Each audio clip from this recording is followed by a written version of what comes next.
Shalom jemaat yang dikasihi Tuhan. Kita akan merenungkan bagian firman Tuhan pada malam hari ini dalam Yohanes 1 ayat 35 hingga 42. Keesokan harinya Yohanes berdiri di situ lagi dengan 2 orang muridnya. Ketika ia melihat Yesus lewat, ia berkata, "Lihat, inilah anak domba Allah." Kedua murid itu mendengar apa yang dikatakannya itu, lalu mereka pergi mengikuti Yesus. Namun Yesus menoleh ke belakang, ia melihat bahwa mereka mengikuti dia, lalu berkata kepada mereka, "Apa yang kamu cari?" Kata mereka kepadanya, "Rabi, di manakah engkau tinggal?" Ia berkata kepada mereka, "Marilah dan kamu akan melihatnya." Mereka pun datang dan melihat di mana ia tinggal, dan hari itu mereka tinggal bersama dia. Waktu itu kira-kira pukul 4. Salah seorang dari keduanya yang mendengar perkataan Yohanes lalu mengikut Yesus adalah Andreas, saudara Simon Petrus. Andreas mula-mula menemui Simon, saudaranya, dan ia berkata kepadanya, "Kami telah menemukan Mesias," artinya Kristus. Ia membawanya kepada Yesus. Yesus memandang dia dan berkata, "Engkau adalah Simon, anak Yohanes. Engkau akan dinamakan Kefas," artinya Petrus. Saudara sekalian, kita tahu bahwa kita memasuki bulan di mana merenungkan bahwa gereja adalah kesaksiannya, harus bersaksi, gereja yang bersaksi. Nah, bagaimana kita bisa bersaksi? Satu komunitas yang bersaksi dimulai dari pribadi-pribadi yang bersaksi. Dalam pembacaan ini kita bisa menemukan rahasia ataupun langkah-langkah untuk kita bisa menjadi saksi Tuhan. Dikatakan dalam ayat ke 40 dikatakan, salah seorang dari keduanya yang mendengarkan perkataan Yohanes lalu mengikut Yesus adalah Andreas, saudara Simon Petrus.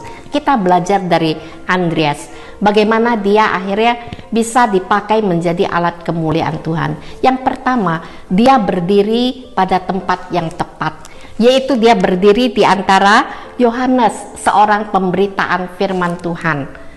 Sehingga di sana dikatakan saat dia berdiri di sana, dia mendengarkan kesaksian yang dibawakan oleh Yohanes yang memperkenalkan bahwa Yesus adalah anak domba Allah. Sesudah mendengar itu, tidak berhenti di sana. Kerinduannya untuk bertumbuh, yaitu segera dia merespon dengan mengikuti Yesus. Ketika itu bukan lagi dia mengikuti Yohanes, tetapi mengikuti Yesus. Saat dia mengikuti Yesus, Yesus dikatakan menoleh ke belakang dan berkata, "Apa yang kamu cari?" Apa yang kamu cari? Mengikut Yesus itu apa yang kamu cari? Tapi jawabannya apa? Di mana engkau tinggal? Andreas bukan mencari yang lain-lain, tetapi mencari mau lebih kenal Tuhannya, mau bersekutu dengan Tuhannya, dan tinggal bersama dengan Yesus. Dikatakan hari itu pun mereka tinggal bersama dengannya.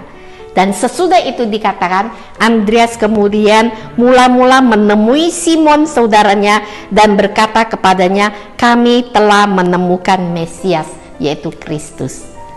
Luar biasa ya. Sesudah pengenalan akan Tuhan dengan jelas, itu ada dorongan, ada kekuatan untuk dia bersaksi. Kerinduan pertama adalah dibagikan kesaksian itu kepada orang yang terdekat, yaitu saudaranya sendiri. Simon dibawa datang kepada Tuhan. Dan saat Simon dibawa datang kepada Tuhan, dikatakan Tuhan menyebutnya dia akan dipanggil Petrus, ya, dinamakan Kefas, yaitu Petrus. Artinya apa?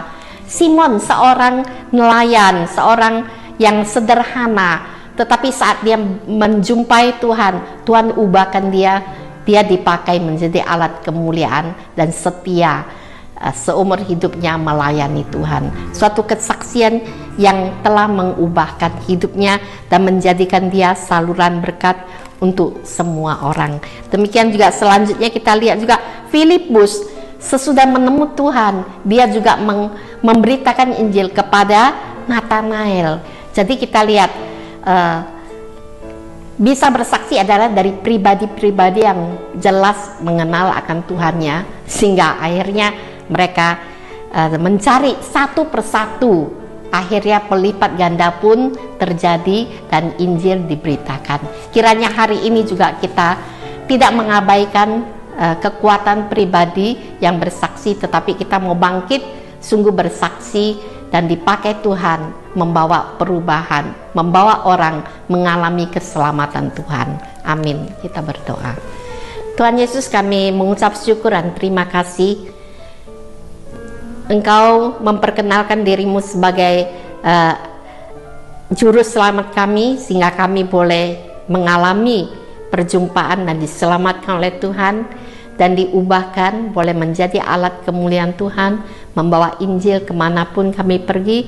Terlebih lagi pakailah setiap kami untuk memulai memberitakan Injil, mulai dari anggota keluarga yang terdekat hingga ke ujung bumi. Dalam nama Tuhan Yesus kami berdoa.